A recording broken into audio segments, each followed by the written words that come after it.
And we are recording. Welcome, everyone. This is your host, Abraham L. Jaguar. Today, we continue the Asteria campaign using the Quick and Classic system. But first of all, this channel is proudly sponsored by Magi-Knights Awakening. This is a magical girl and Super Sentai inspired tabletop role playing game where you get to confront mythos-like horrors. You will find it in the description and in the pinned comment. This channel is also proudly sponsored by Detri Studios, the publishers and developers of Dames of Asstoria, a tabletop role-playing game where you play as monster girls, experiencing high adventure in a world that doesn't fully accept them. They have recently released Daughters of Lamb. This is a pay-what-you-want tabletop role-playing game where you play as cybernetic nuns with guns, looking for the missing pieces of their AI god. You will find it in their website. The link will be in the description and in the pinned comment. This channel is also proudly sponsored by the Red Room Publishing. Please check out their store for exclusive tabletop RPG products. They have recently released Savage Swords. This is a Conan-inspired tabletop RPG where you get to explore ancient civilizations and confront forgotten nightmares. You will find it in their website. The links will be in the description and in the pinned comment as well. So today we have the brave adventurers once more, starting with David, the designer of Quick and Classic. David, thank you for being here. Thank you for having me as usually. Now, David, what do you think? Do you think you have any chances to survive the spectral wall that was unleashed by Ring the Bell? I don't think we would have any chance to break through the spectral wall, so I think our only chance is to go downstairs underneath the mausoleum, likely find the cause of all this mess and cut its head to stop it, if we can. That looks like a decent choice, a decent tactic considering the situation. For those of you who haven't seen the other parts of this campaign, please check out the playlist in the description below. A mini summary. The characters survived what is potentially a zombie apocalypse sort of situation. They went into an old graveyard that is supposed to be cursed, thinking that perhaps it is connected to the zombie calamity that is occurring, and they are going into what appears to be a dungeon inside of a mausoleum. We also have Derek, the author of Forgotten Fate. If you like Dungeons and Dragons 5th edition and JRPGs, definitely check it out. Welcome, Derek. Thank you for being here. Thank you. Yeah, glad to be here. Now, Derek, what do you think will be down there in the mausoleum dungeon? Oh, I mean, based on the information we have, Rachel would probably assume, you know, either cultists or some sort of undead creature that could be, related to the phenomena that has been cited in the city, the kind of ghostly apparition zombie creatures. But really, mostly not. She doesn't know what's down there because, I mean, she has no context to know. So it'd be guesswork. So she has some theories, but she doesn't know anything. She just has a lot of, you know, worries, but no certainties. Yes, it's all very uncertain. Yeah. Now, thank you, Sam, for the answers. Thank you, Giovanni, for being here. For those of you that do not know, Giovanni has one life point remaining. He's in danger. His character Munin, one life point. It's a precarious situation. So thank you, Giovanni, for being here. And I have to ask, do you think that brute force would be enough to stop whatever is down there in the mausoleum? I doubt it. I do believe that.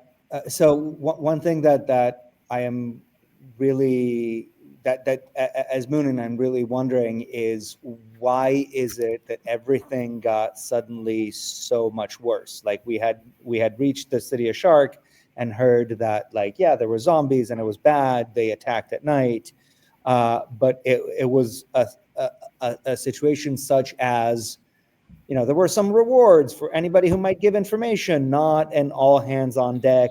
The city's about to get overrun, and this is what is happening right now. So there's been a definite shift. And I do suspect that might have to do something to do with the artifact that we bring with us. And so I don't think that brute force is going to be enough to stop it. Mm-hmm. That makes a lot of sense.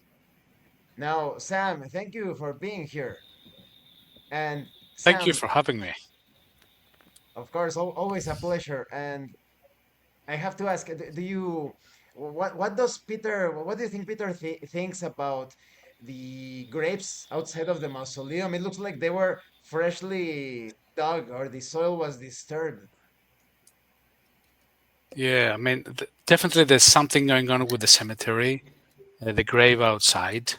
And I think it's going to be connected with what we're going to find inside the mausoleum.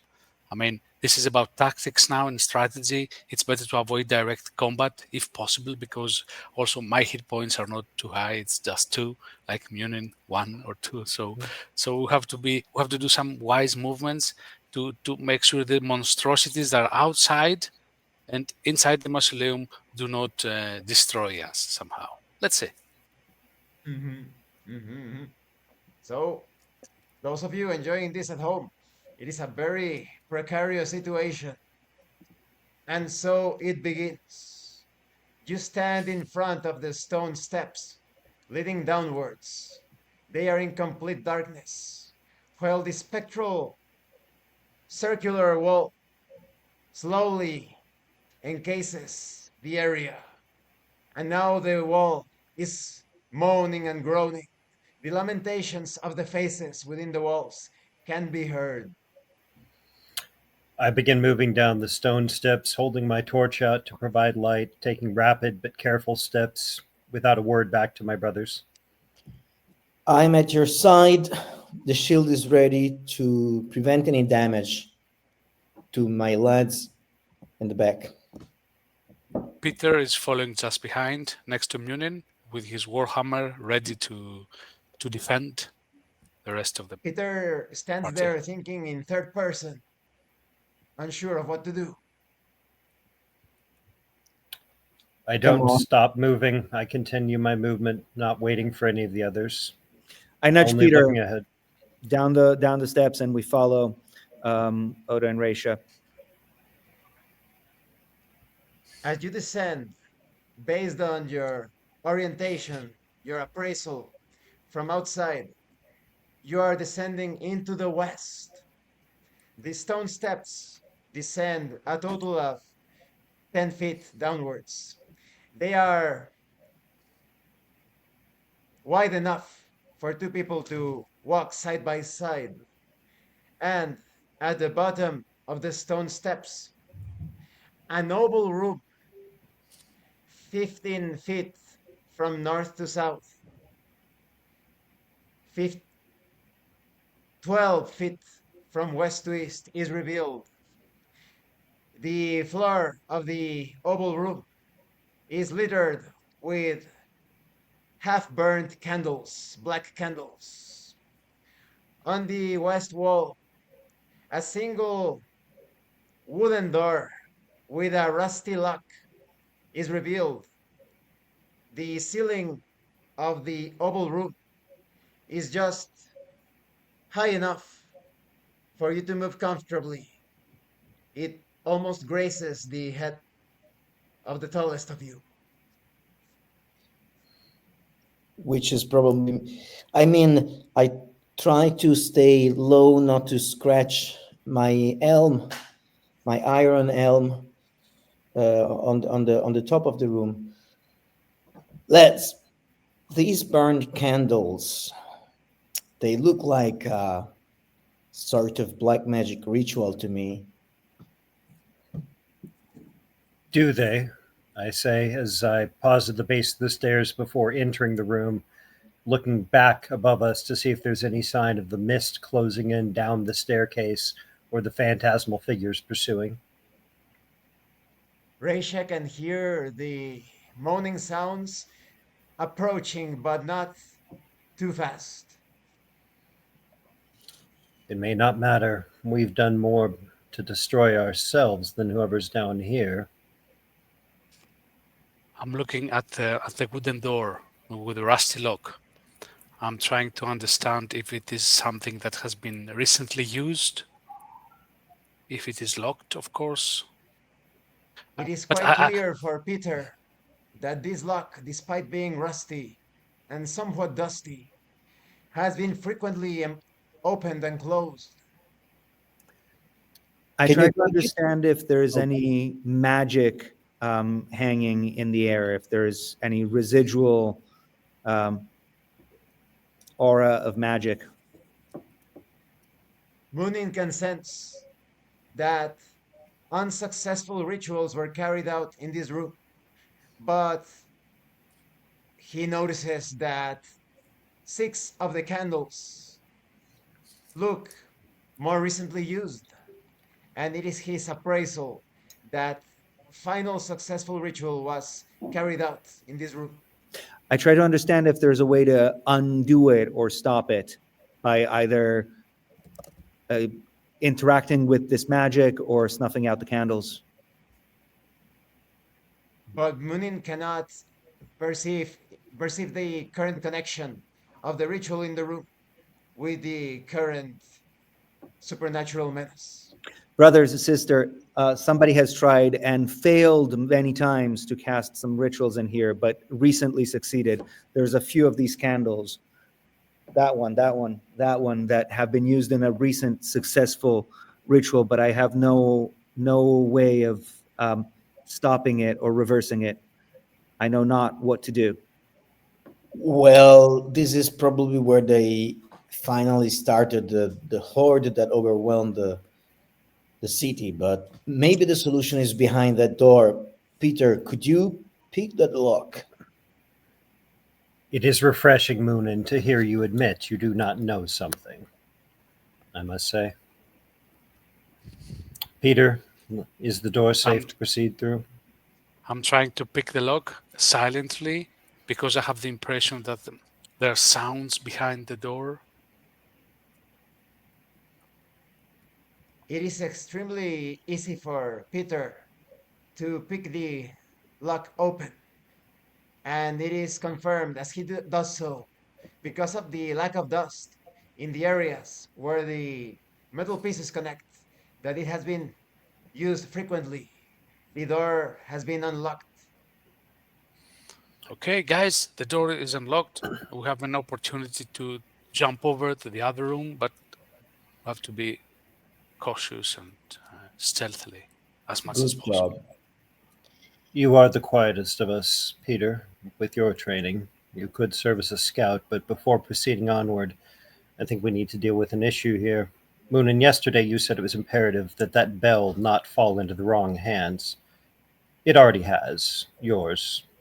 I do not trust you to carry that object any longer. Why do you Sister? say so? I think it Because would I be wrung it. self-evident. Yes. Because I wrung it, and that I will has, take it from you and ensure that no one makes such hasty actions in the future. I thought I Sister, could trust your judgment, and you've proven otherwise. sister, we all agreed to it. It wasn't We did just not. me did. Yes, we did. It Yes, was we everyone did. except for me. I cautioned against it. This is not a democracy. Well, my sister, that was possibly the wrong choice, but we had no way of knowing it. It and was it certainly the as wrong choice, good and we a did have a choice way of knowing as it. Any. Moonin, you are compromised. Your judgment is suspect. Why are you At every so turn, so harsh on Munin? We were in because a I've been hurry. paying attention. We shouldn't have been in a hurry. At every turn where we could have contacted Palamon, Moonin has suggested otherwise. We have had no chance of contacting Palamon. We have, specifically twice, and on each occasion you have said otherwise. How so? When the zombies struck, Peter proposed we go to West Shark, where we knew Palamon to be lying in wait. You proposed the library. When I proposed we send a message to Palamon, you proposed that was too dangerous and would expose us to the Black Knights. I'm beginning to suspect your loyalties are compromised from the beginning. Guys, this is not the place to discuss this right now. Please, let's keep it silently. And I do let's not move on to trust the you room. with the bell, Moonin. I will not proceed in It's- good faith without carrying it in my person. I make sure that the Resha, bell is please. wrapped and I toss it to Resha. Do not toss the bell. I catch it as nimbly as I Sister, can. you are and put it wasting away time and safely. risking our lives. Yes. You don't Resha, trust me with please. the bell? Take the bell. Shut Very up good. and let's move. A small sound is produced when the bell was tossed, and the moaning approaches noticeably faster. Guys, You we know, gave up our position. I mean, this is not the place to do this kind of arguments. There will There's a never be a time place to do this. we're in a mausoleum. For, And I can no okay. longer trust the men at my side. Any of them. All of you Otto, proposed ringing this bell, which was sheer madness. So I find Otto, myself surrounded by enemies and madmen. just a moment, Raisha. Otto, what do you think? I think, Resha, you're pretty. You're behaving hostile. Yes, you rang a bell that summoned bleak demon specters based on nothing at all but guesswork. That's pretty hostile, I That would is say. not. guesswork That is is all not we have to exact. go by. We Guesswork. don't. The All only Because thing we you know about. chose to act on guesswork. We could have gotten hard information from Palamon. You Well, chose you not to at every spoke your turn. mind. If you let us know, if you let us speak ours I now, only came down here because you indicated that there was some way to save the people of Shark by going on this suicidal mission, and by endangering us, you also put their lives at risk. We are their only hope. And you risked every person there in a coin flip. We could have been saving so refugees so right now. We could stop have been saving stalling and lives. let's try to save lives. Raisha, stop stalling and let's try to save lives. you The must have sounds taken of the a hit moaning can to the now be head. heard at I the start very going through top the of door. the stone steps. Proceed, Moonin. Lead the way. I'm at Munen's side. You must have taken a hit to the head, sister, pretty hard when we were going downstairs. I walk at Mooning's side. Go ahead. Far from it. I think one of us is thinking clearly, the one who did not want to ring the demonic bell. But Raisha, we heard you. say as you Let's will. let's move. Let's move, guys, and we can solve this outside. Let's try to survive first. Whatever. I take up the rear, following the others. On the other side of the door, as it is opened, a single passageway, 10 feet wide, 50 feet from west to east, is revealed. At the very end, to the south, which would be your left, it bends.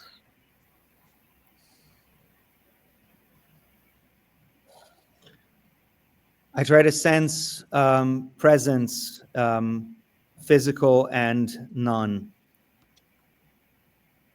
Munin can sense nothing at all. I'm standing behind with my warhammer ready to attack whatever comes inside. Same with my sword and shield. I hold the torch behind us, ensuring nothing is coming from our rear, waiting for them to proceed. We proceed. Yeah. Okay. As you continue and approach the bend and at the end of the passageway, a second corridor is revealed, 10 feet wide as well, 40 feet deep towards the south. Does it look like it ends in something, brothers? I can't really see. I try to look at what the 40 feet ahead of us reveal. So do I.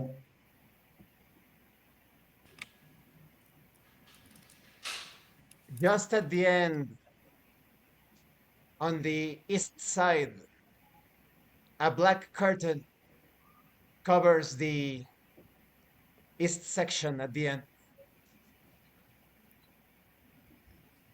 Black curtain. Uh, take a look at possible footprints or tracks of any sort.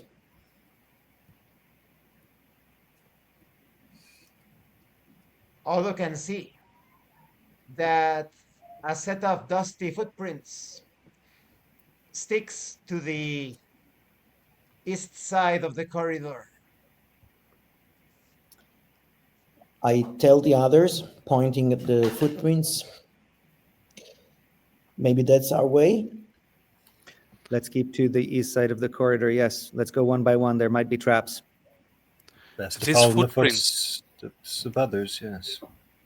these footprints, they look from humans or for any kind of I don't know. I other. try to understand it.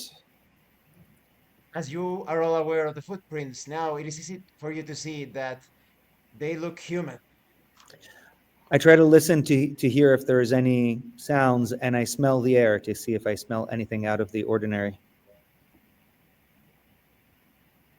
Munin can hear the lamentations and moaning approaching from the room that was moved through a few moments ago, and he can smell the faint scent of incense coming from the area with the curtain. Brothers, I think there's somebody still casting rituals or spells of some kind. There's a smell of incense from ahead of us. Let's be careful, but let's hurry. Let's do Yeah. it. Yes, I say let's try to we stop it. exactly. Otto, yeah. I proceed forward, walking as carefully, either directly in or adjacent to the footsteps as possible, trying to mirror their steps. I'm right behind. Yep. Two. Now everybody is in front of the black curtain. I peer down to see if the curtain goes entirely floor to ceiling or if there's even a few inches between the curtain and the floor. The curtain is fixed to the ceiling but descends 1 foot above the floor. I move laterally to the right side of the curtain. I Our crouch I'm and trying to see. oh, I, Yeah, I and I'm point trying to see to under. I point to that space without speaking, not to make a sound, but I try to communicate with my gestures to my sister and my brothers that the same way that we can see through it, somebody inside could see our feet or us. That's why I moved to the right. I'm Stay doing. beside. I will do the same thing. I will do the same thing. I move to Yes, the I'm going opposite so side. close. Yes. And so the positions have been taken. The curtain remains in place, and Peter is the first one crouching. He looks under the curtain, and he can clearly see another passageway, 10 feet wide. This passageway extending 70 feet towards the east. Just next to the curtain on the other side, there is another passageway going to the south.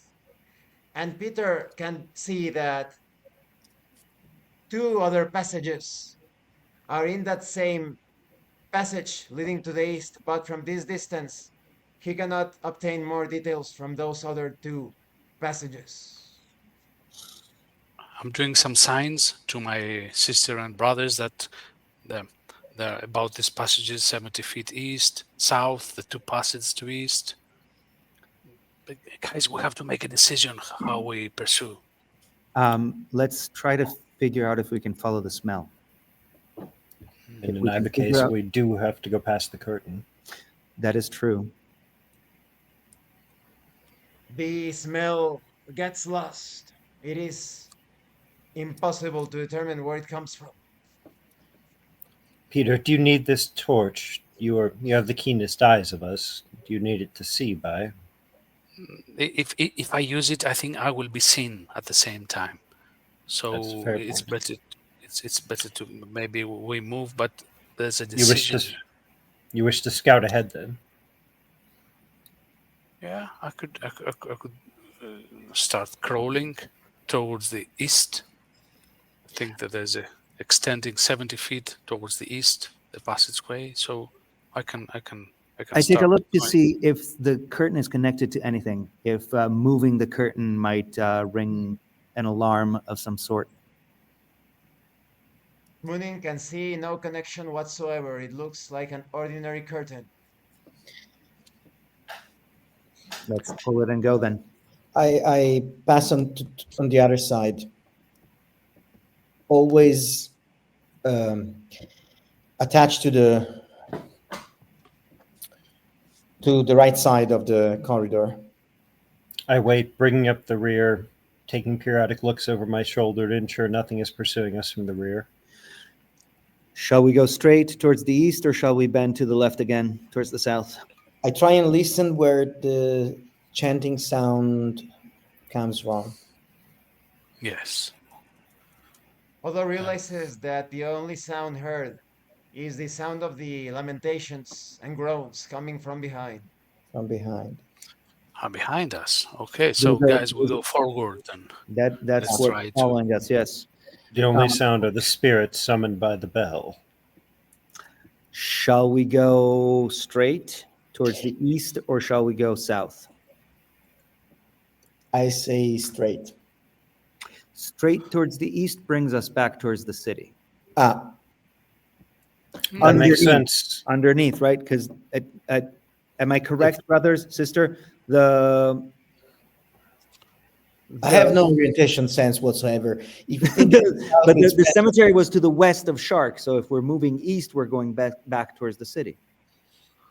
By remembering the directions and retracing everyone's steps, you realize that the cemetery is too far away from the city being located to the northwest of the cemetery. Okay. It would have to be a truly prodigious tunnel to lead us back under Shark. I think. So it's just guesswork at this point again. Shall we go Yes. straight or shall we go left? So East. so south it is east. It is 70 feet. It's a long corridor. Let's say if we can call it a passageway. That's a long one, 70 feet. While to the east there are two passages. So Now that everybody is in the corridor, it is clear that at the very end of the east corridor, it bends towards the south. And in the middle of the corridor, there is a second corridor leading to the south. A total of 3 corridors connecting to the east corridor, All going going south. south. I try to look if I can follow the footsteps again, if those are visible. I look for any markings or writing visible on the walls, ceiling, or floors. There are no markings whatsoever, but Munin can see that the footprints lead to the middle corridor. Let's follow the footprints then. yeah, yes. middle Very corridor. good. Mhm. I'll bring up the rear to ensure the torchlight does not give away our point man. Peter, would you be at my side? We go. Yes. Okay. I'll try. I'm standing next to you. Okay. Let's go. Yeah. As you approach the central corridor going south, a metal door is revealed just 5 feet into the corridor. A solid metal door with 2 indentations. The indentations in the center of this metal door resemble 2 horns.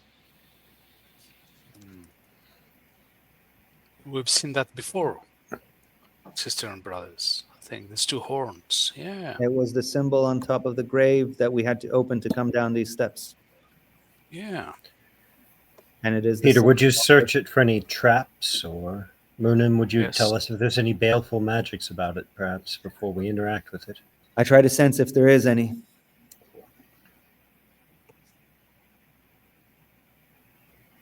Munin can sense an overwhelming evil coming from the other side of the door. Brothers, This is sister, it. there is an overwhelming evil right behind this door.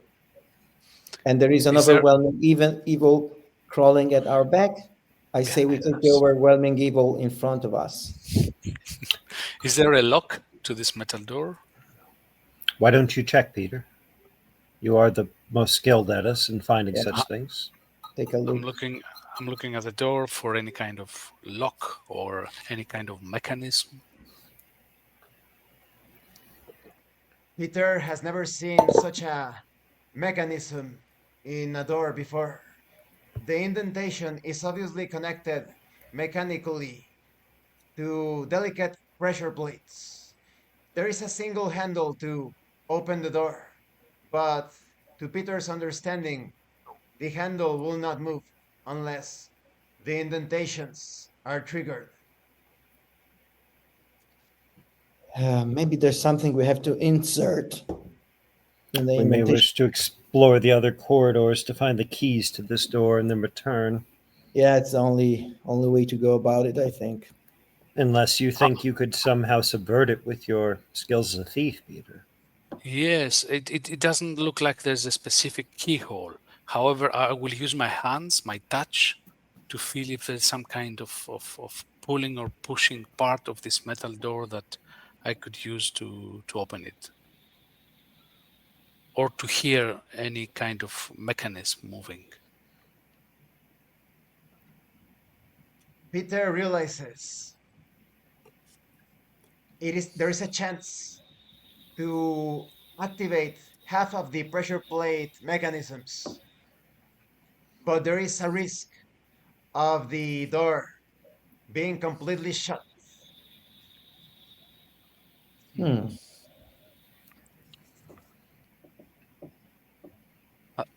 I think this is a risk we can take, guys. I mean, it feels like it is imperative that we go through this door. But I don't know what the penalty will be if We I. could go explore the prior corridors to see if we could obtain a key or some other means of access. But again, you are the most skilled locksmith amongst us. I have no choice but to trust your expertise in this. Yes. How about the horns? I will try, guys. I will try to touch the horns and see if they move. I mean, this. I see this is a painting for sure, but maybe Peter it is touch realizes sensitive. that the indentation has the pressure plates inside. The indentation has the shape of the horns. It's like a hole that we could put horns into. Yeah. Yeah. My guess would be some object was designed to affix in these exact positions, an object the cultists or whomever lives down here have in their possession. There could be no means to access it if they took it inside with them, or it could be something they leave behind in another location. We could go do back and not check, know. or we could go forward and check to see if we can find anything. Time is of the essence, though, so whatever we're doing, I think we should do it quickly. Let's No, try I would that. suggest. Yeah, yes, Odo. No, maybe we can try one of the parallel corridors. Yes, fully agree. Hmm. Yes, if it was behind us, we would have seen it somehow or had a Hmm. feeling about I that. think So so. yes, You hear the So, faint sound of the lamentations and groan coming from the section you have moved through. okay, I quickly move into the parallel corridors on the right and take a look.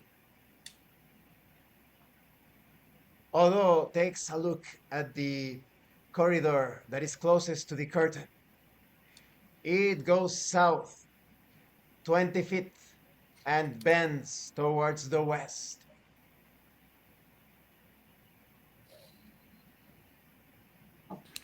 Peter, do you wish to try to circumvent this lock on your own, or do you wish us to all return to the corridors to look for a key? You are the only one with any real expertise when it comes to this sort of device. I suggest I don't try to use my hands to open this. Let's try to find some object that could help us uh, activate the mechanism. Something that should look like horns, one horn or two horns. This is my Then suggestion let to Otto. us I then think let us we should. follow Odo. Yes, I Yes. follow Odo. Yeah, Oh. let's all go with Odo. Okay. Yeah. I proceed through the corridor then. I swiftly come after you. As Odo proceeds, now illuminated by the torchlight, he notices the corridor bends towards the west and bends again immediately, just 5 feet into the south, revealing a wooden door with a lock similar to the one in the oval room. That's something you might handle, Peter, without Yes. so many risks. Yes. This looks a lot easier. So let me try it, guys. Unless there are I'll any objections. I'll provide you Okay. light to work by, Peter. Do what you do best. So I'm using my pick locks and try to pick this wooden door lock. The lock is exactly the same as the one from the previous room, and Peter opens it with no problem at all. The door is now able to be opened. I open it. The door opens into a rectangular room, 15 feet wide from west to east, 10 feet from north to south. In the center of the south wall, there is another wooden door, but this one is not locked. It does not have a lock. On the southeast corner, a single smashed wooden table on the floor. I look around the room to see if there's anything else, hanging, drawings, writings, objects. It is a bare bones room. I go and check the The only table. thing that Munin does notice is that the table appears to have been smashed against the east wall. I check the remains of the table. I was about to do the same. Yeah, go ahead, Moonin.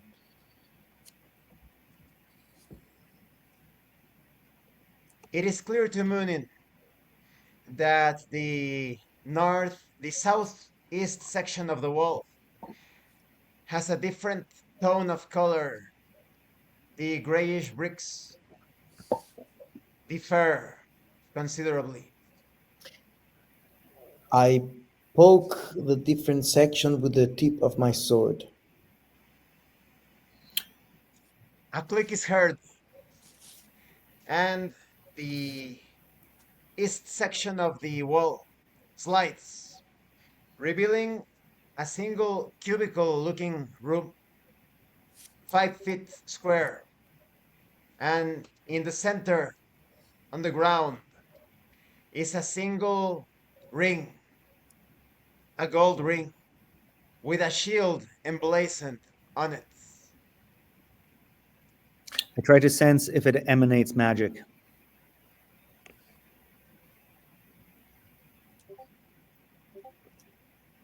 It is impossible for Munin to ascertain if there is magic coming from the ring unless he handles the ring.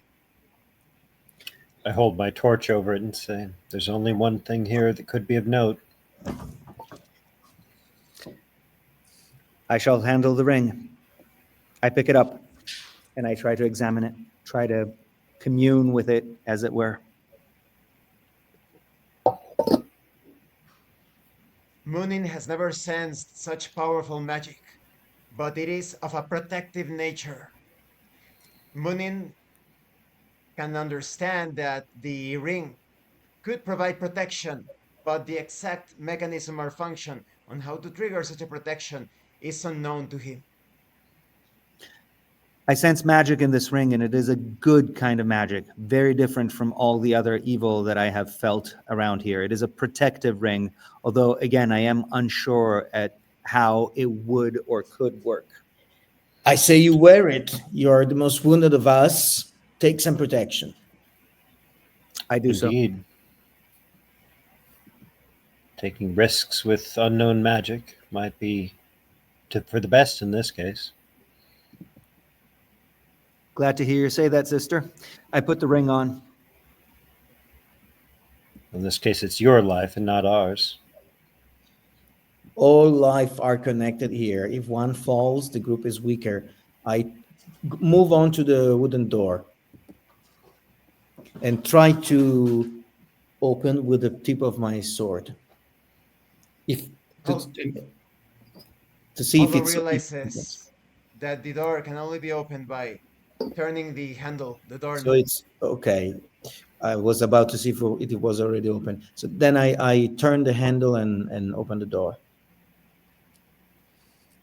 The door is easily opened inside, revealing a passageway 10 feet wide that extends southwards 20 feet before ending in a square room. From this distance, it is difficult for Odo to ascertain the exact dimensions of this south room, but from this distance, he can see stone coffins. At the very least, two stone coffins in the room. Coffins. More Don't look good. coffins. Yeah. I don't feel positive going ahead. Yeah. Me neither. Although there is a chance that they could hide something that we could use to open the door. I do Yeah. not like the idea of going poking around coffins in a place where the dead are raised. Like guardians. Yes. Yeah, that makes sense. The That makes moaning sense. sound sounds closer.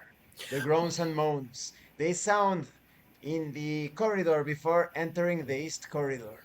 We might want to run back because otherwise we're going to be trapped here. Yeah, let's go. I proceed quickly, Let's go back. calling on my acrobatic training to move quickly. We run all the way back and try to move to the furthermost corridor from the curtain.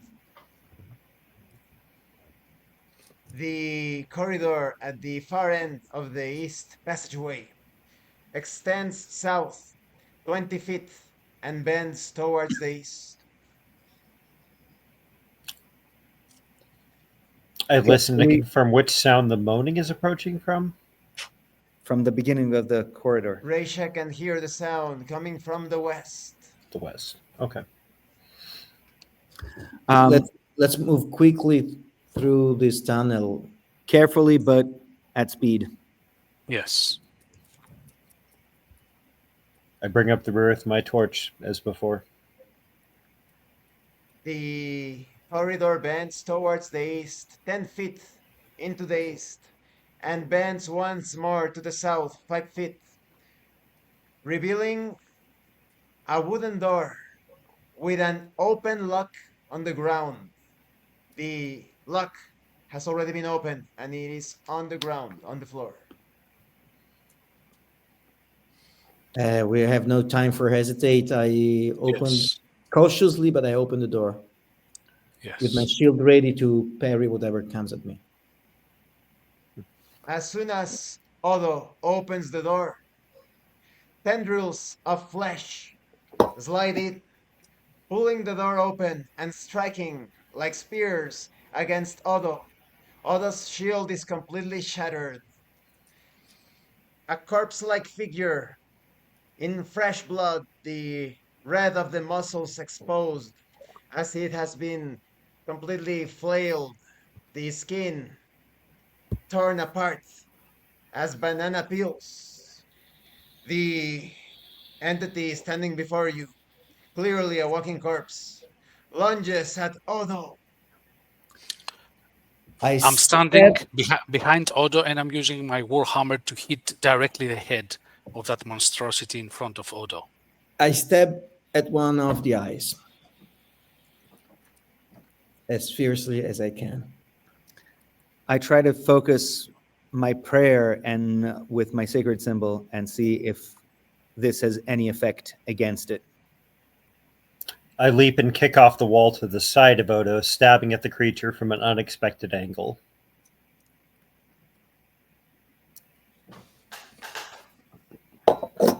Munin's spiritual power paralyzes the corpse for a moment, and all of the attacks score solid blows and stabs and cuts as the corpse falls down and moves no more.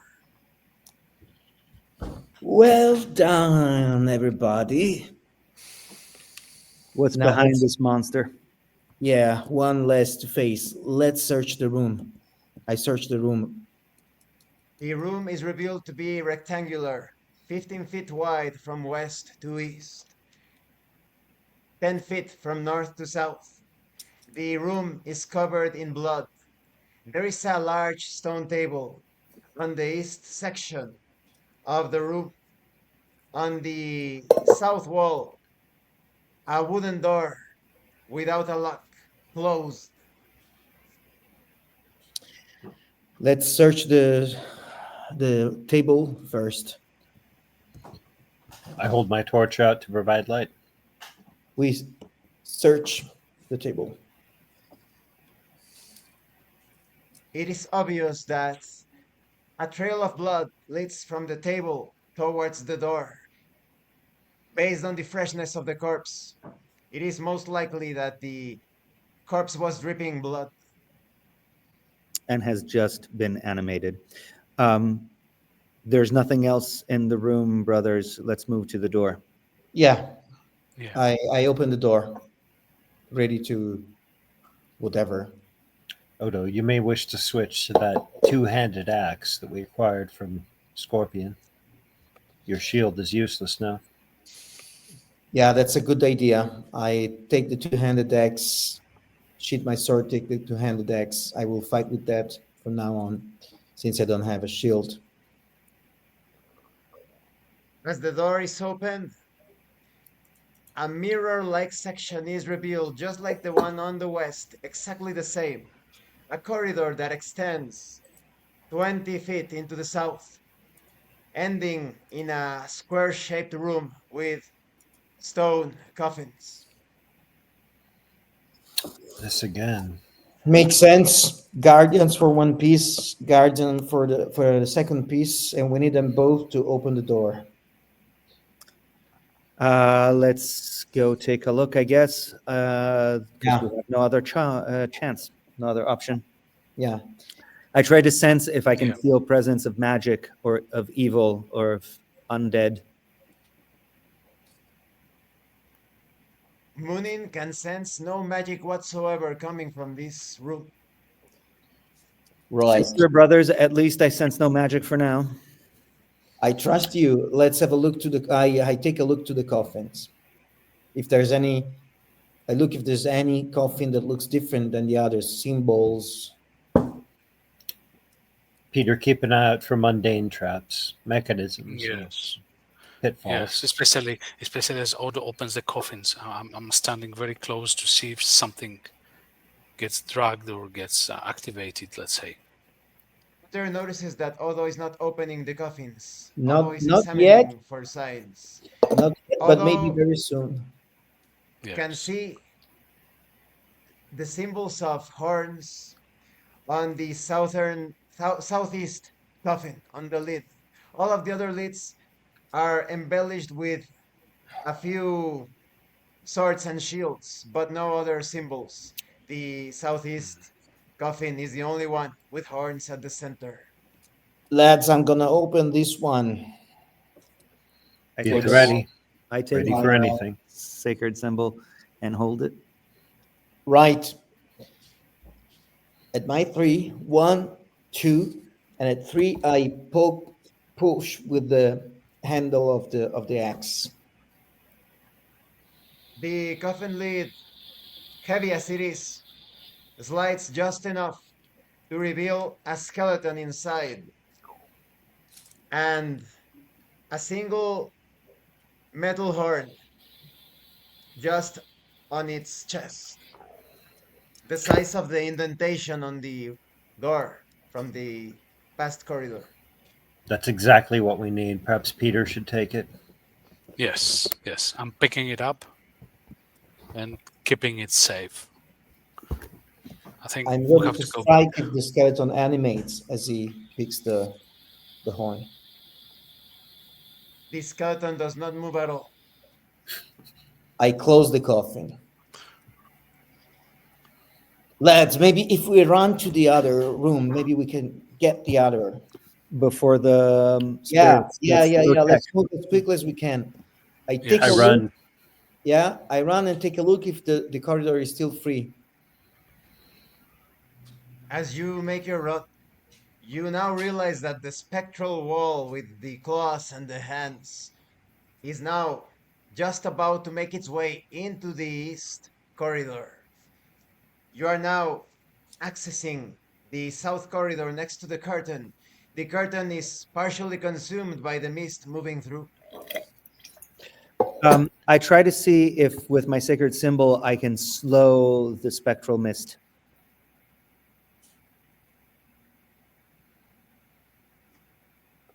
Munin realizes he is not powerful enough.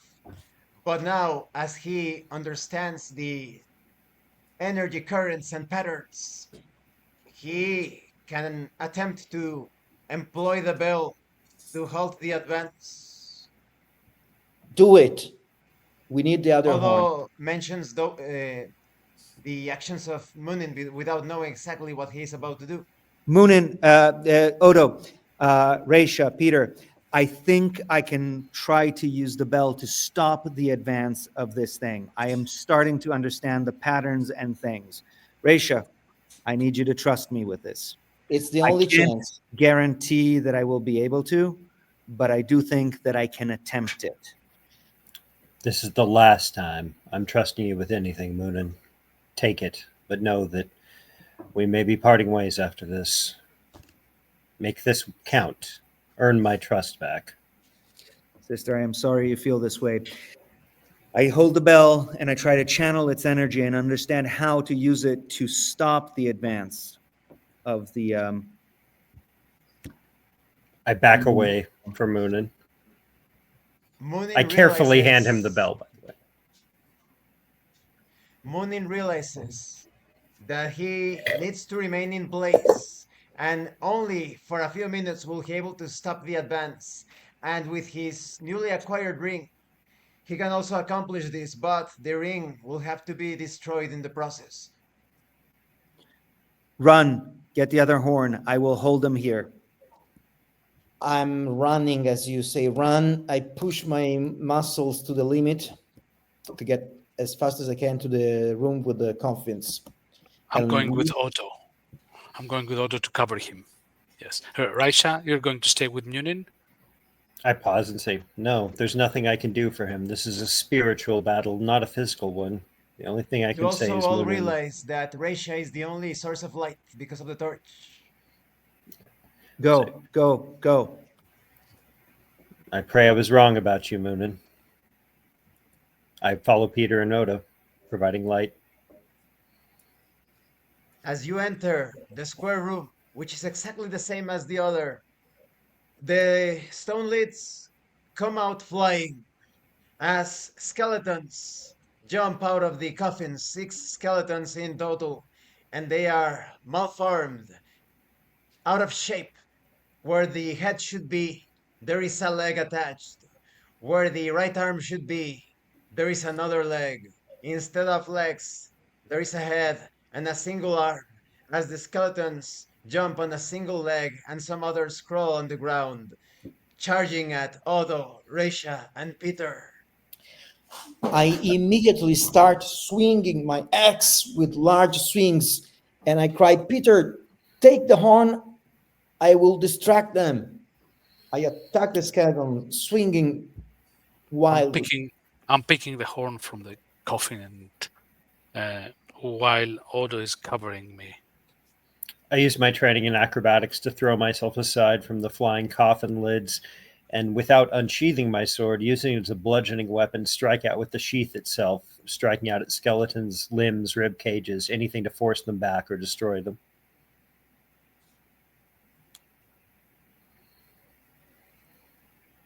Odo and Risha manage to hold back the skeletons, but their quick limbs inflict 1 point of damage, a I single wound from the bony stabs. I use our luck to attempt to re-roll that.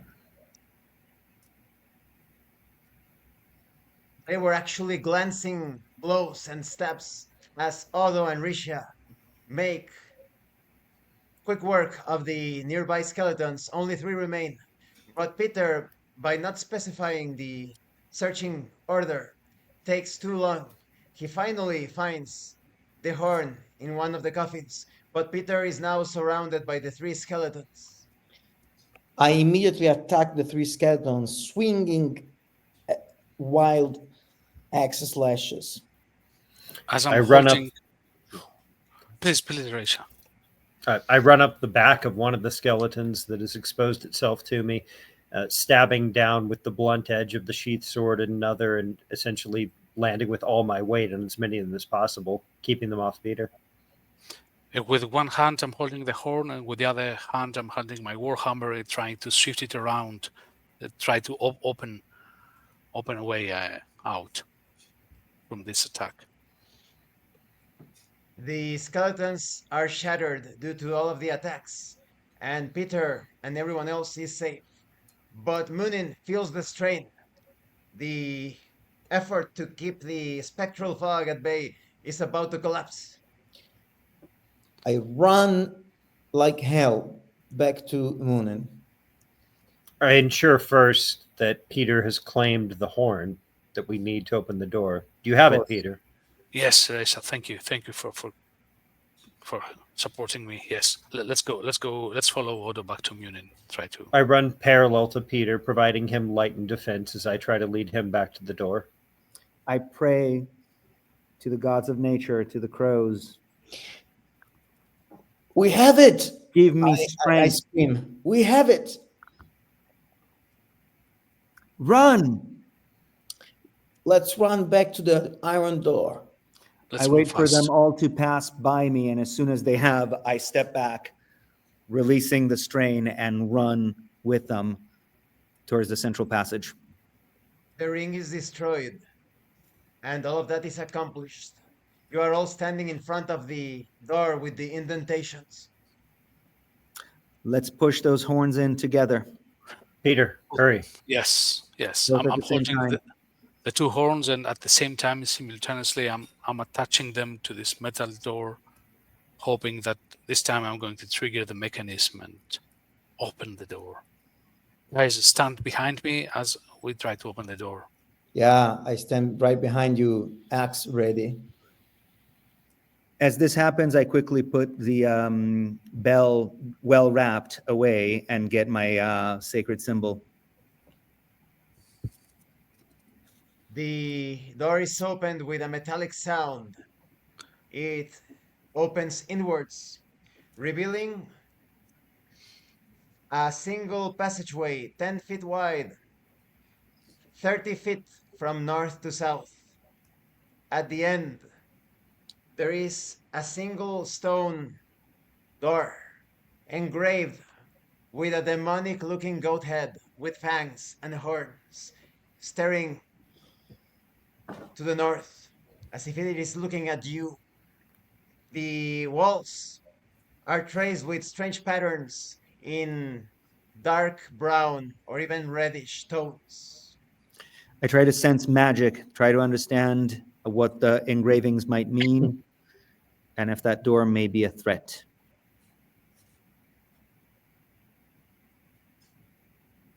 And marks on the walls look similar to the sigils and symbols of the Hornet clan. They are indecipherable, but based on the currents of energies that Munin feels, it is quite clear that at the end, on the other side of the door, lies a power connected to the spectral forces and perhaps even the zombies encountered in Shark. Holding the torch, I look for any signs of specific footprints and footpaths and follow those, tracing them towards the door, gesturing for the others to pursue. As this happens, I tell my sister and my brothers what I have sensed. What is it, Moonin? These symbols are similar to those of the Hornet clan, and I cannot decipher them, but the energy, the paths of magic that I feel flowing through here are connected to the spectral wall that is chasing us, and they are possibly also connected to the zombies that have been attacking, the walking corpses that have been attacking Shark. And it is all connected to this great evil magic that I sense behind this stone goat. Can you That was undo the symbols? I cannot. So I say, let's cut the the goat's head, once for Let's- all. Yes. Let's go. This is a doorway. We need to proceed through the doorway to get to the heart of darkness, but this does seem to prove out your theory. This is the cause of all this. And it was quite clear for Raisha that this passageway has been frequently used. The footprints are all over the ground. human footprints. And you can now all hear the sound of chanting coming from the southernmost area behind the stone door. The groans and moans are now in the easternmost passageway, just to the side of the door you have moved through. And you recognize one of the voices of the chanting as the voice of the gravedigger back in Shark.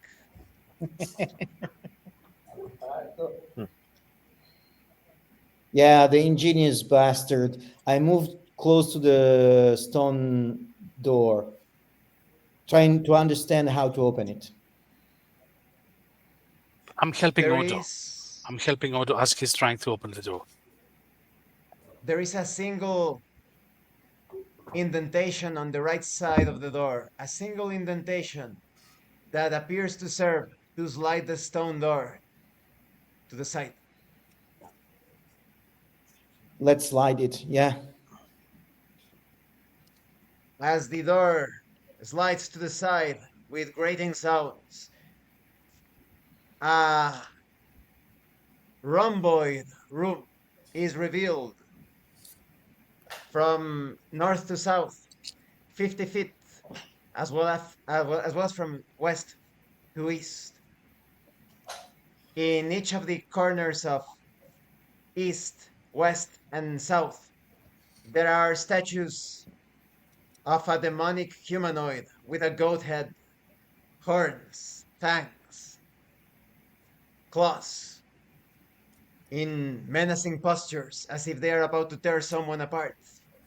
At the very center, there is a single large stone sarcophagus engraved with similar symbols, with the image of a large goat head with horns on the lid.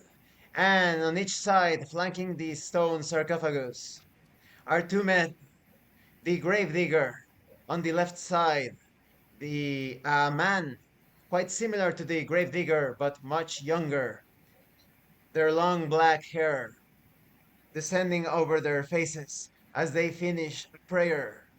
They turn to look at you, and the gravedigger speaks. Ah, sirs, most a joyous occasion. Now he is coming to grant me the power. This is the grace of Toag. You all remember the name of Toag being the protector god that is enforced by the Scorpion, by the Hornet clan and Ralph. Now, behold, our master, both the gravedigger and the other individual, are raised from the ground as they yelp and scream, and they are twisted apart, their heads pulled apart from their bodies, spraying blood everywhere. And the stone sarcophagus rumbles, vibrates. I try to sense the possibility of stopping whatever is happening. I try to channel the powers of the gods of nature. I'm trying to hit. Munin, Please. Munin is certain there is no way to stop whatever is about to happen to taking effect. I move laterally to the right side. Say, Resha, you take the left side. At least we attack from the sides. Yes, I both of them. I'm also trying to attack one of these creatures. I move to the left and cut down any remaining cultists who aren't already slain by the ritual itself, taking advantage of their surprise, There's nobody unsheathing else. my sword. There's Is- only a shaking coffin. As everybody takes position, and Munin senses that the power is overwhelming, Munin can still take action.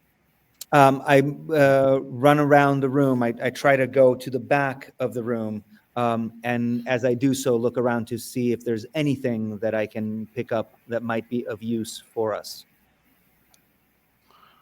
Munin finds nothing in particular, but everybody sees the lid smashed open into pieces as a mummified figure stands taller than the average man, at least a head taller, dressed in fine white clothes.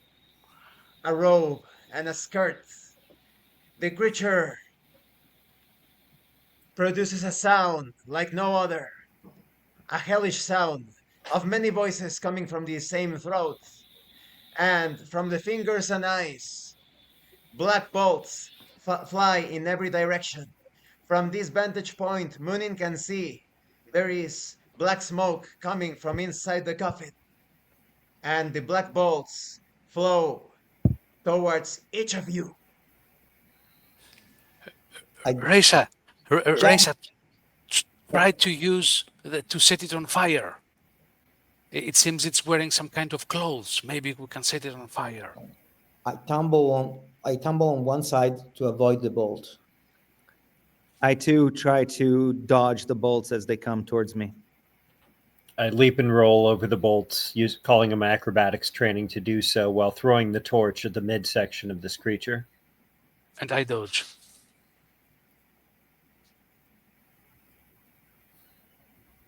Although Reisha and Peter receive a bolt to the chest, 1 point of damage.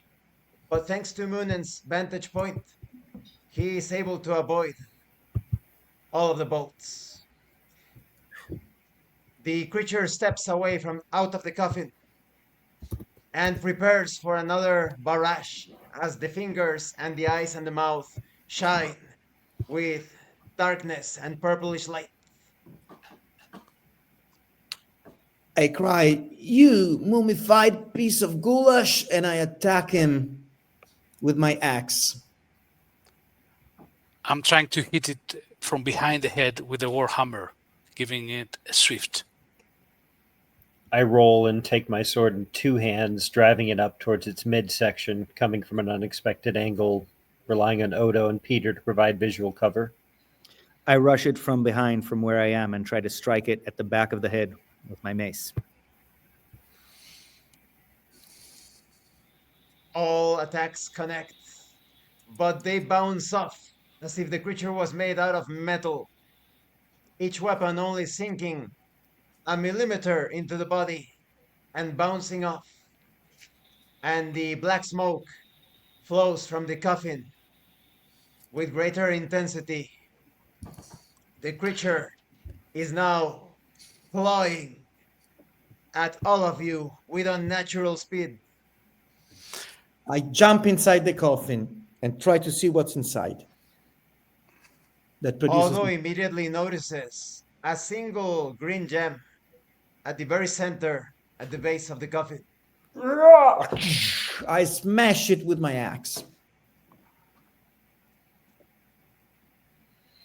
I'm The dodging players can as the creature is trying to attack us. I'm trying to definitely try to avoid and I backflip, taking cover behind other coffins, anything I can find that would provide cover from these bolts and other attacks. Moonin can still take action. I too jump into the coffin. And if the gem doesn't shatter, I try to control it through magic. Although manages to smash the gem, but not enough to shatter it completely. Moonin finds the gem to be undecipherable. Reisha finds no other coffins apart from the stone coffin, but she is safe from the attack. Peter is pushed back as Odo impacts the gem. A wave of energy pushes Peter back, not harming him, but making him stumble backwards.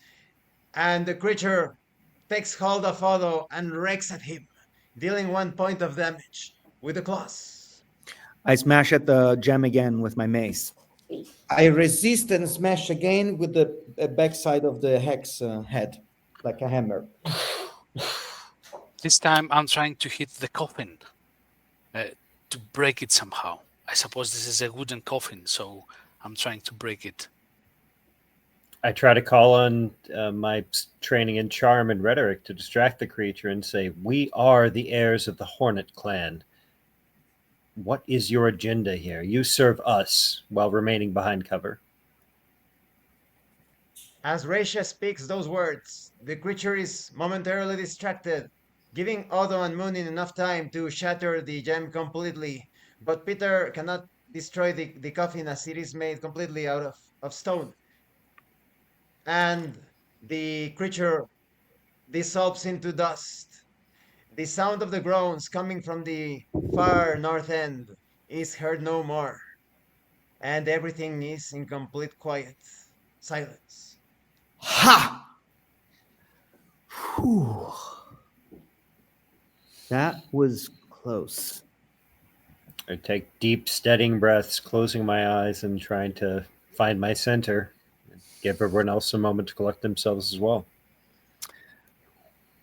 I jump out of the coffin and I look around the room, try to understand as much as I can of everything that has taken place here. And especially to make sure that nothing like this can ever take place again here. Munin is certain that the gem was crucial for the operation that took place. It is obviously a ritual similar to the other magical operations that you have seen so far. The statue of the demonic goat on the westernmost side produces a voice. You think you can stop what is about to begin? The statue on the south speaks. It is too late. The statue on the east replies. You are all mine. And silence. Do you think that is the voice of Toag, or one of his servitors? It is possible. Yes. You all realize a contradiction as Stoag is always portrayed as a bearded man with wings that protects and benefits everyone. And yet, The cultist mentioned his name. is there anything else in this room? Are there scrolls? Are there writings? Are there books? Anything? Why don't we look, Moonin, Let's and look. find out? Let's look around. Let's look around. I look to see if there's anything that we can find. There is nothing else apart from a discarded metal shovel tucked away behind the statue in the southernmost wall. I check what remains of the bodies of the gravedigger and what I assume must have been his son, brothers, sister. What do you think? They looked alike, and he had mentioned a son when we went to visit the cemetery inside the town. I should have beheaded him in the first Back place. then, yeah. You had Yeah. no way to know. Given the chaos that took place in Shark, there may not be a way to do an adequate post-mortem investigation of all of this. The city is in ruins, I would imagine. I collect the powdering remains of the gem, saying, "Why not? It's still gem." I think we also need to take some other kind of evidence, but we can go back to the barracks of the guards and claim our reward for the second feat. Oh yeah, And this should, at this point, gain us access to the West west. Stark. Yes. There may not be a Western Shark. Claiming We shall our reward could be as much as looting the dead. I would imagine very little of that city is standing. Let's go see what we can find. If there is anything left, and especially if the richer part of the city is still standing, this is the kind of thing that should have granted us access. And now we could go finally speak to Palamon, as we have Munin to do. searches the corpses. He notices that next to the gravedigger's body, there is a small paper scroll, and on the other younger looking corpse, there is a single brown pouch. I check the scroll. I read it to understand what it might be. There is a single message in the scroll reading, "You know what it is needed." And what about the brown pouch? I take a look. I look to see what's in the brown pouch in response to Moonin's statement. Raisha opens the pouch, and amidst various animal bones, there are 4 florins. Just animal bones and a few coins. Nothing of note. Take the few coins. We need to buy armor and shields. Everything can help. Maybe the general Yes. remains will also help us buying something, hopefully. Let us hurry just back to Shark to see if we truly have stopped the plague of undead and what the state of the city is. How I, about the statues? Before leaving Russia, I would suggest we look at the statues that started talking and speaking this strange language and these consecutive words. Maybe there's something on the statues, or maybe we smash them before leaving. So I'm going to see what the statues look like and what they're made of. if I you also wish try to- to sense if there's any residual magic on them, or if after they have spoken, they have ceased to be enchanted. Peter can see that the statues are of solid stone, and Munin can feel no magic coming from this root. Let's I go Maybe think we collect our try. reward. I think what's I, done, it's done. Let's go. I lead the way back to the entrance, retracing our steps, providing torchlight. Just 1 second before we leave the door, I remove my helm for a second. I spit some of the blood from my injuries on the ground and say, "Screw you, you godhead! That's 1 point for us." Put my helm back again and follow the others. As you continue back, the torch is now extinguished. You are in complete darkness. A new torch needs to be lit. I Only the toss it embers down. remain. I Does don't believe anyone else have another torch on your I'm out. person? No. No.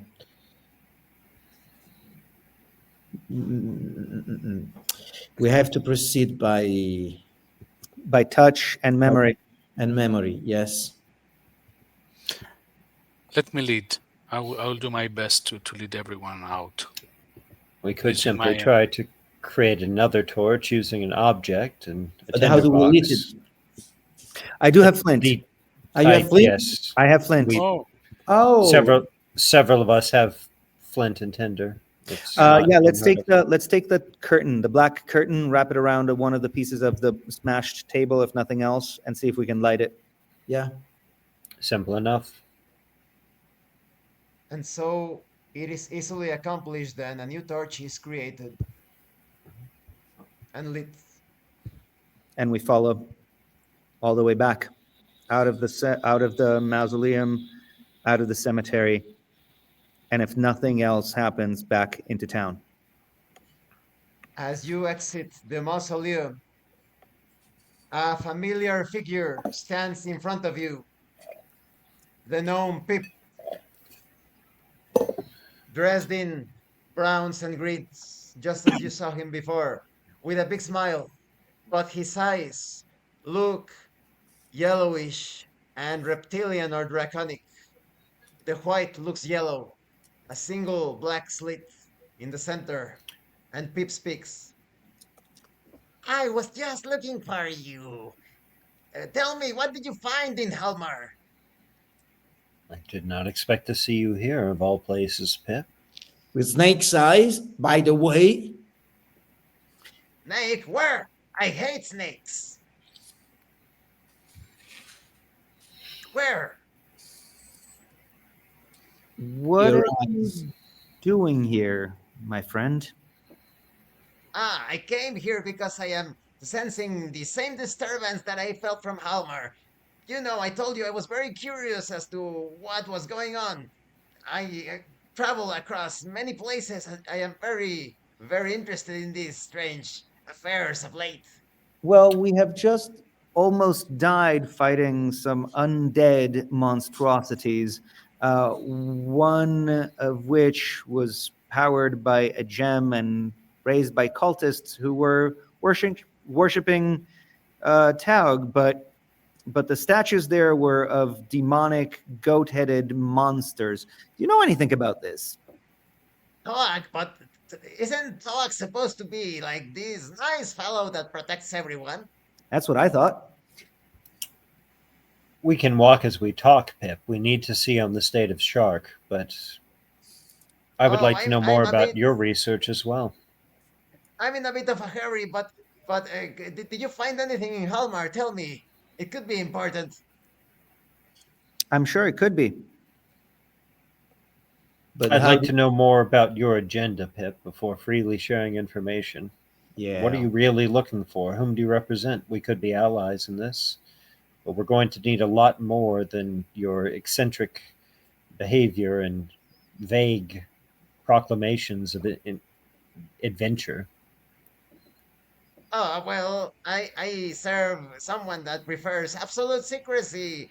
But I would tell you that if Toag is actually evil, because I actually heard from a peasant about 2 days ago that he didn't trust Toag as he saw some individuals dressed in strange dark clothes praying to his name while having a stone idol of a horned demonic goat. Do you know the name Palamon by any chance, Pip? Oh no, that doesn't ring a bell. However, not not that I'm not that familiar with it, but every now and then you do hear the name Palemon. I never pay too much attention to him, to the supposed sightings of such an individual. We simply don't know your ultimate goal of this information research. Are you simply a scholar? Are you attempting to serve someone who has a specific agenda? I understand you've sworn oaths of secrecy, but those have those have bit us in the past. Now you can see that the skin around Pip's eyes begin to take a scaly form, I try to and Pip sense continues. magic What? around him and understand what is happening. Munin can sense a transformation occurring from Pip due to the residual energies of the bell itself.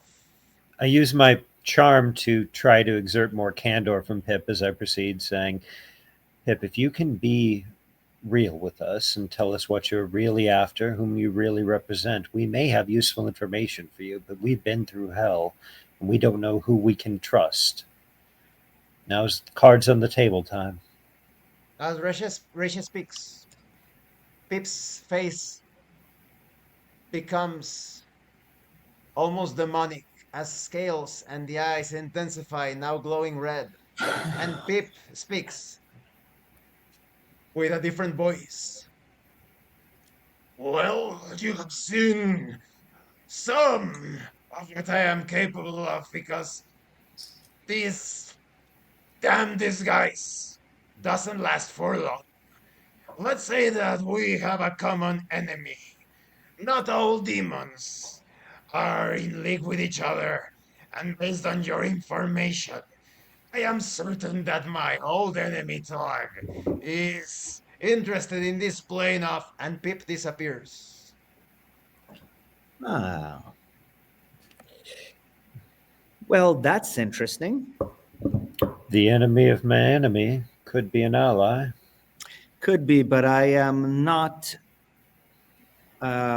very keen on allying myself with a demon, even if his enemy is also our enemy. Well, we have no other allies offering us any breadcrumbs.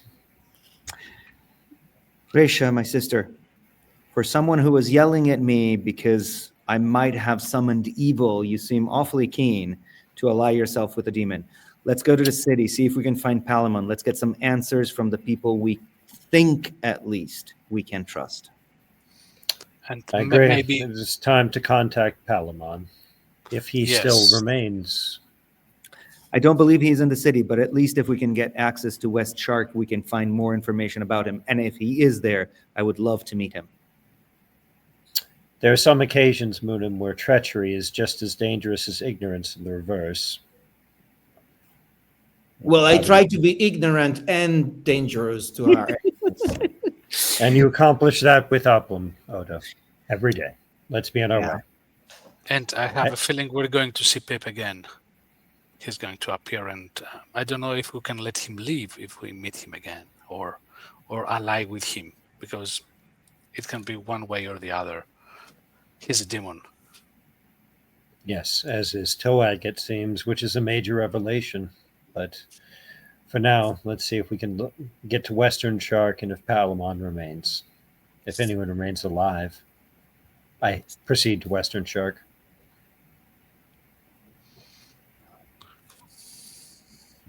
As the group makes its way back into Shark, everything is a complete disaster.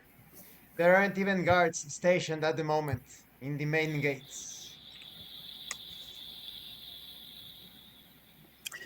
Let's go towards let's go towards our inn. Let's go towards the guard station. Let's see if anything is, if there's any survivors, if there's anybody who needs our help.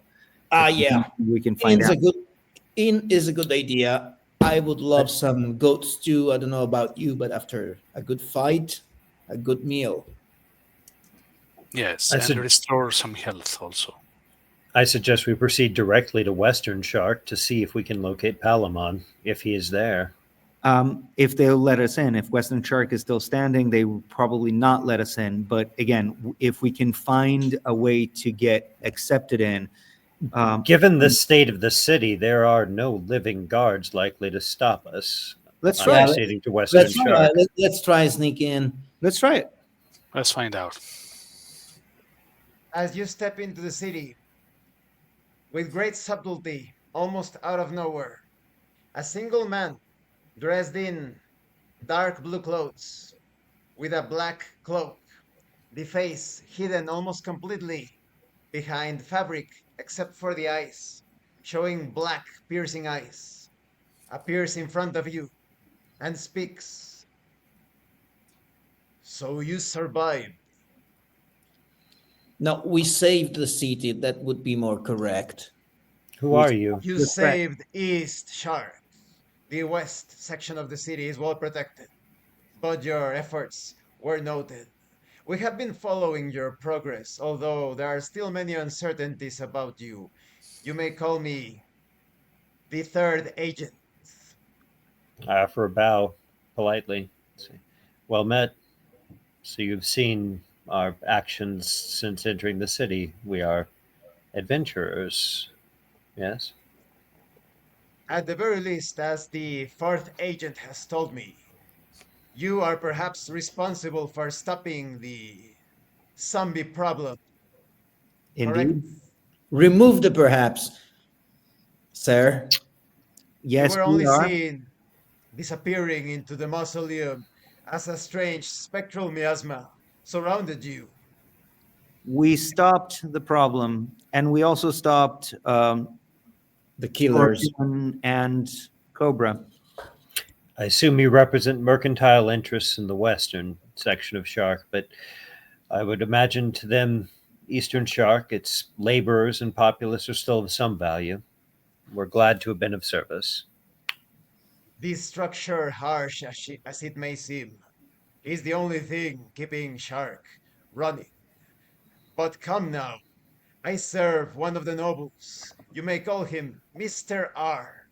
His most trusted agent, the first agent, wishes to speak with you. I invite you into the guardhouse of the west section of the city.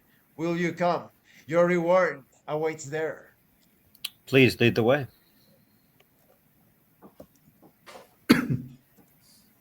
As you move, following the agent, you can see that there are still survivors and some guards helping the wounded, carrying the dead, making repairs where possible. You make your way through the streets towards the west. A single wooden drawbridge connecting both cities. The agent leads you across the drawbridge, motions for you to step inside of a single stone tower located to your right. The door is open, and the agent speaks. There are men skilled in the ways of healing inside. They will treat your wounds. Come, step forward. We are grateful for this consideration. It has been a trying day. I proceed in. Following. I'm also following. As you all step inside, almost immediately, a pair of long bearded men with white robes chant words of power several times, and all of the wounds are healed completely. It is a single square room decorated with red tapestries. A single elegant looking wooden chair on the far corner. A man sits in the chair and speaks. Most welcome, saviors of Eastern Shark. The man is dressed exactly as the other agent, and the session has ended. Yes, unfortunately, Giovanni had to leave, Yeah. but the session was completed. What do you think about the session? Yeah, that was a good one. It was a hell of a run. Mm-hmm. Yeah, Very. we were very close to biting it there at a few points. So I actually thought that you were going to Yes. die in the encounter with the like the mummy type of creature, or mm-hmm. against the skeletons as well, because you were separated. Yeah, those Yes. were both pretty hairy. We were very vulnerable back there. And we had Yeah. multiple people down to like 1-2 life, and yeah, it was rough. By the time I saw our hits were glancing and that the smoke was coming out of the coffin, I thought the only way possible was to look for the source of the smoke and possibly destroy it. Yeah, that worked out. Yeah. Yeah. I think Yeah. that decided all because if you tried to attack him once more, it could have been that the roll was a failure, and Yeah. at least Yes. one was going to die. Yeah. Yes. It proved that we could not actually harm that aerial creature, so it was futile to try to hit it. I think what Odo did was an excellent thing. I was about to try to crush the coffin, but it proved that it would bring nothing. So Odo, what you did was really saved us. I think it was good teamwork from the very get go. Also, distracting it as we were trying to smash the gem was a very good idea, and everybody's skill were put at good use. So, I And it's a bit of a very, relief to be at full health now too. We haven't been for a while. Yeah. We've all been kind of yeah. running an empty, Yeah. Profundo edge of with death's door. So that's Yes. that's I a hope relief. they can also finally give me some armor back. I've been missing my chainmail, so that would be great. But We'll we'll probably see. will buy some following this, I'd imagine. Get a Yeah. reward, access some shops in Yes. Western Shark, be able to buy, armor, light armor for most of us, but maybe, some heavy armor for, Odo and Moonin. So Yeah. get geared up properly because, yeah. And we have I been also accepted think we have been accepted at Western Shark, which was something only for the nobles. I think that was a big success for the team. there was great characterization on the part of Raisha. That is, Derek, you did an excellent job because it's a delicate balance when you want to play the role of the character, but you also want to win the game. So in Right. order It's to always a tough represent, thing to play the character, but you want to make it clear it's in character. You're not actually trying to alienate the other players or Sure. lose the Sure. game, but you still want to role play the character. So yeah, Raisha was certainly very disappointed in her siblings. So, um, but want to play that as in character, not something from that would get us killed. So yeah, trying to find those right moments, and it's been such a kind of action-packed game. We haven't had much social pillar stuff, so got to really kind of seize the moments for any sort of dialogue and role play because things are usually happening where the sky's falling. So as soon as we meet people in Shark, they're dead. That sort of thing. So kind of seize the moments to make the role play happen when you can. So I think that was handled perfectly because good. Raisha is very cautious, even with your foster parents. She was Yeah. like not trust. She was not trusting them completely, Yeah, so no, it she would make had a lot of no sense. trust whatsoever for Will and Jane for sending us that crazy mission with zero information. I mean, the others kind of rolled with it. She just thought it was baffling. have these people been replaced? Should we never have trusted them? That kind of thing. And she had absolutely similar concerns with Moonin, since at every turn he sort of seemed to work against the agenda of contacting Palamon and that sort of thing. So, but he did a big personal risk to kind of stand back and hold back the undead horde. So she's, kind of back to at least, trusting maybe not his judgment, but trusting his loyalty. So, yeah. For a second, I thought you were possessed. I mean, when the climax. Oh no, it was the other guys who were acting. Yeah, you guys were no, proto-act. Yeah. In game, Oh, Odo was no, thinking like maybe she's possessed by evil. Oh no, quite the opposite. You guys rang the evil bell. You Yeah, guys yeah, at every turn did not want to contact Palamon. So no, Raisha had pretty good evidence that at least one of you probably was an agent of King Ralph, because you guys were, acting in a way that was more in alignment with his agenda than ours. So yeah, no, it was kind of the opposite of that, where most of the party was actively against contacting Palamon. So I mean, obviously, in character, out of character, I didn't assume anybody was playing a double agent, but you never know. But yeah, now she's a little more reassured that, even though the bulk of the data suggested the party was compromised, that she can probably at least try to trust her brothers, again, her loyalty, if not their judgment. So yeah. Well, that was a good guess, Dave, because sometimes the game masters do that when the character falls under some sort of effect. I could have easily sent like a little message like, "Hey, Derek, Raisha, your That was I was Yeah. thinking. No, absolutely. That was I was thinking. I mean, not right at the beginning, but it was like Raisha was more and more upset. Oh, good. No, I wanted that to come across, that like, because she absolutely did not trust Moonin. Like, she was pretty sure he was either wildly like compromised or maybe even just working against us, based on kind of a pattern of decisions made. But I mean, Odo and Peter fell into that as well, so she didn't really know who to trust amongst the group at that point.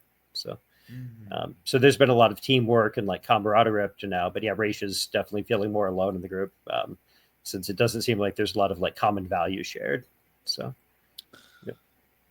Well, I think on the side of Moonin, along with you, is the good-hearted part. Not that Odo and Peter are evil by any way, but Reisha and Munin have one big thing in common. They have a very kind heart, and they're always tending to trying to stop evil and do good to people. That was also why I was surprised, why Odo was surprised, because well, that's why ringing the evil bell was obviously something that didn't seem in line with those values, so that's something like at every turn we knew the bell was sinister, we knew there was no good to come of it. Well, from my point of view, we knew that it could be either good or evil, and we didn't know exactly when. just evil. So no, I mean, that's one of those things where finally it helped us stop the spectral wall. Yeah, but so definitely flipping a coin with our lives or the lives of the people in Shark, that's evil. It's a bit like the ring in the Lord of the Rings. Yeah, exactly. It's inherently evil. You can use it for good occasion, but the ring that's not a good ring. Yeah. Because Odo always lives in the moment, it doesn't think too much about this sort of ethic dualism, which is very, very interesting. It's an artifact. Again, it probably, brings too much magic with it, and however you handle something is going to happen. It has consequences. So, well, that's the main thing. We knew nothing about it, so using a complete unknown is dangerously risky. Not just risky, but negligent. Like we put everybody in Shark at risk. It doesn't show any sort of concern for the lives of the people there. That's just a sort of thing where like Raisha's sort of realizing like we all grew up in the same island, we all have the same amount of life experience because we've all been away from Palomar for a day now. Like so we're all basically infants. But we're approaching, the real world, so to speak, Asteria, with a very different kind of perspective on the value of human life. What makes sense, what kind of risks are worth taking, that sort of thing. So it's interesting. It adds some more complexity to the game where, before we could just all sort of be like, yeah, we're, siblings and together. Now she's realizing that she doesn't have much common ground with her siblings at all morally. So, yeah, which again adds to kind of the depth and makes it interesting. Yeah. So, well, Well, thank you again, Dave, Sam, and Derek for playing. Thanks. you very much. Yeah, thank you for running. That was a hell of a session. Yeah, that was. Yeah, it was Yeah. very adventurous, and you know, I always enjoy the thrill, the action, the adrenaline. Many times I was like acting on an instinct, and you know, there was also an aura of mystery in every step we were taking. So I think that was great. That is what sets adventures apart, no, from dull game. That there's always an aura of mystery, danger, unknown. The surprises. Uh-huh. Yeah. Mhm. Should we gain an experience point after all that? I was going to tell you, but in the Oh. Discord, but yeah, everybody obtained 1 point of experience to spend however Great. you wish. Excellent. Thank And you, guys. thank you, Sam, and thank you to all for watching this video. Uh, don't forget to leave a like, comment, and subscribe. And thank you so much to those of you that are going the extra mile to support the channel. If anyone else wishes to further support the channel, consider joining as a member using the super thanks button. Take a look at the information in the description and in the pinned comment. This has been your host, Abraham L. Jaguar, a professional game master.